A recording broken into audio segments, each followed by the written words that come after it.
खुदा बचाए, कैसा घर था वो। अभी तो बिल्कुल वीरान लग रहा था। फ्रिज भी खाली था, बस एक कटी हुई लीमू की भांग, एक प्याली के अलावा और कुछ नहीं था। नूर का हाल देख के मेरा दिल बेचैन हो गया है। उसे बुखार के साथ साथ जुकाम हो गया है और उसके पास तो खाने तक को कुछ नहीं। मरियम बेगम बस करो। वो फैसला नूर का अपना था और हमें अपनी बेटी के फैसले की इज्जत करनी चाहिए। किस इज्जत की बात कर रहे हैं आप? खाली पेट इज्जत नहीं, रोटी मांगता है। ये ऐसे नहीं चल सकता अब्दुल्ला साहब, आपको कुछ करना होगा। क्या करूं मैं? वो ऑफिस आई और आकर चीखी चिल्लाई मुझ पर। क्या जबरदस्ती पैसे दे दूं? बिल्कुल दें उसे। नूर इस जिंदगी की आदी नहीं है। वो मुझसे आकर पैसे मांगेगी तो जरूर दे दूंगा, लेकिन मैं खुद से पैसे नहीं दे सकता। बात खत्म। क्या मतलब?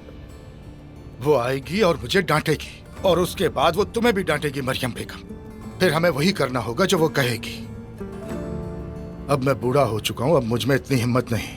अगर वो नाखुश है तो आकर खुद कहे। मैं जो कर सका उसके लिए कर दूंगा।